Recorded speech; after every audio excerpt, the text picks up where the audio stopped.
जैसे जल मछली का जीवन है, वैसे ही सांसें तुम पक्षियों का जीवन है।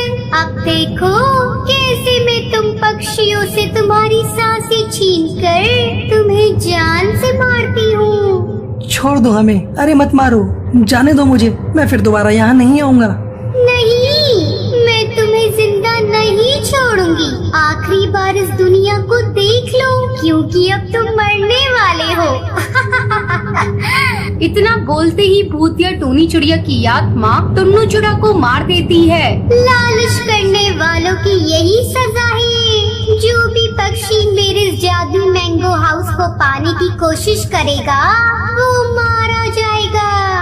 इतना बोलकर भूतिया टूनी चिड़िया की आत्मा फिर से अपने जादुई मैंगो हाउस के अंदर चली जाती है। ऐसी एक रात की बात है। उस रात बंटी कबूतर अपने दोस्त हरी तोता के साथ हवाई मोटर में जंगल के रास्ते से आपस में बात करते हुए जा रहे थे। बस कैसे भी करके एक बार के जंगल जल्दी से पार हो जाए, फिर उस पहाड़ का सारा खजाना हमारा होगा। हाँ सही कहा, फिर उसे बेचकर हम बहुत अमीर हो जाएंगे। दोनों बात करते हुए जंगल की ओर आगे बढ़ते हैं कि तभी अचानक से उनकी नजर भूतिया चिड़िया की आत्मा के आम के घर और आम के पेड़ पर पड़ती है। इस घने जंगल में आम का पेड़, वो भी इकलौता। और इससे भी आश्चर्य कर देने वाली बात कि यहाँ एक मैंगो हाउस है जिसमें से जूस निकल रहा है। जरूर इसके अंदर कुछ न कुछ होगा, चलो चल कर देखते हैं। जिसके बाद वो दोनों हवाई मोटर से नीचे उतरकर घर के अंदर जाते हैं। अंदर के नजारे को देखकर दोनों खुशी से फूले नहीं समाते, क्योंकि घर के अंदर हर एक कोने में सोने के ढेर लगे होते हैं। अरे बाप रे,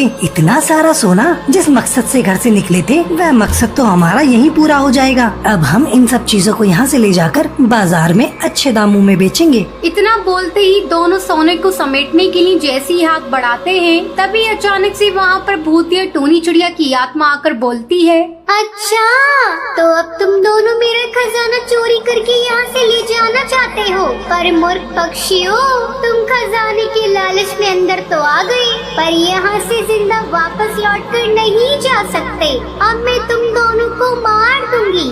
तभी ये सब देखकर हरी तोता बोलता है, देखो, मानते हैं कि लालच में आकर हम तुम्हारा खजाना चुरा रहे थे, लेकिन अब हमें इनमें से कुछ भी नहीं चाहिए। बस तुम हमें यहाँ से जाने दो, हमें माफ कर दो। अब ऐसी गलती हम फिर दोबारा नहीं करेंगे। जरा देखो तो, एक तो चोरी, ऊपर से सीना जोरी। लेकिन मैं बता दूं कि मैं गलती करने वालों को माफ नहीं करती। गलती की सजा सिर्फ सजाए मौत है, और वो मौत तुम्हें मिलकर रहेगी। ये कहकर भूतिया टूनी चिड़िया की आत्मा उन दोनों को मार देती है। इस हादसे को भी कुछ दिन बीत जाते हैं और फिर एक शाम टुनटुनी चिड़िया सब्जी की टोकरी सर पे उठाए जंगल के रास्ते से घर लौट रही थी। उसी वक्त उसकी नजर भूतिया टूनी चिड़िया की आत्मा के बने आम के घर पर पड़ती है, जिसे देखकर टुनटुनी बोलती है, अरे मैंगो हाउस, इस पर तो मेरी नजर कभी गई ही नहीं। और बड़े ताज्जुब की बात है, इसमें से जूस निकल रहा है। क्यों न मैं इस जूस को थैली में भरकर घर ले जाऊं? इससे मेरे बच्चों का पेट भर जाएगा। तभी वो घर के पास जाती है। अचानक दरवाजा खुल जाता है। टुनटुनी चिड़िया अंदर जाकर देखती है चारों तरफ सोना। वो एक सोने का सिक्का उठा लेती है। तू भी उन सभी पक्षियों की तरह निकली, लेकिन अब तुम्हें मरने से कोई नहीं बचा सकता। जैसे मैंने उन पक्षियों को मारा, वैसे तू भी मरेगी।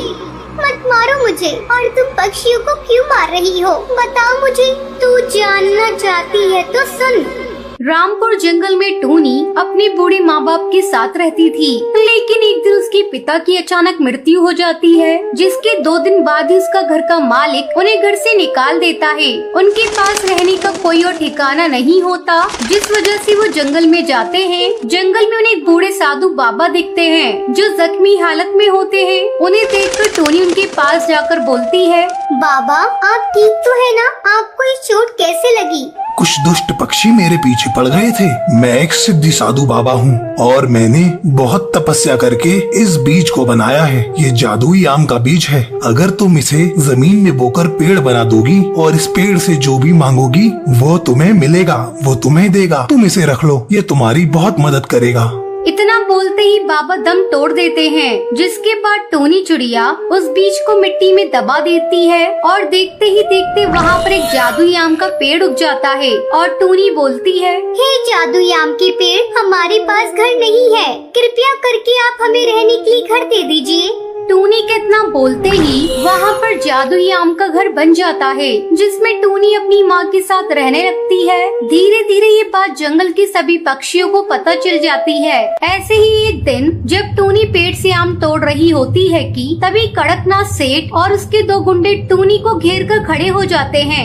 आजकल तू बहुत राजा महाराजा वाली जिंदगी जी रही है, लेकिन अब और नहीं। तू चुपचाप से ये घर हमें दे दे, नहीं तो मैं तुझे और तेरी बुढ़िया माँ को जान से मार दूंगा। मेरे पास बस यही घर है, अगर तुमने ये भी ले लिया तो हम कहाँ जाएंगे, इसलिए मैं ये घर तुम्हें नहीं दे सकती। वो कहावत सही कही है किसी ने, जब घी सीधी उंगली से ना निकले तो उंगली टेढ़ी करनी चाहिए। अब मैं वही करूँगा।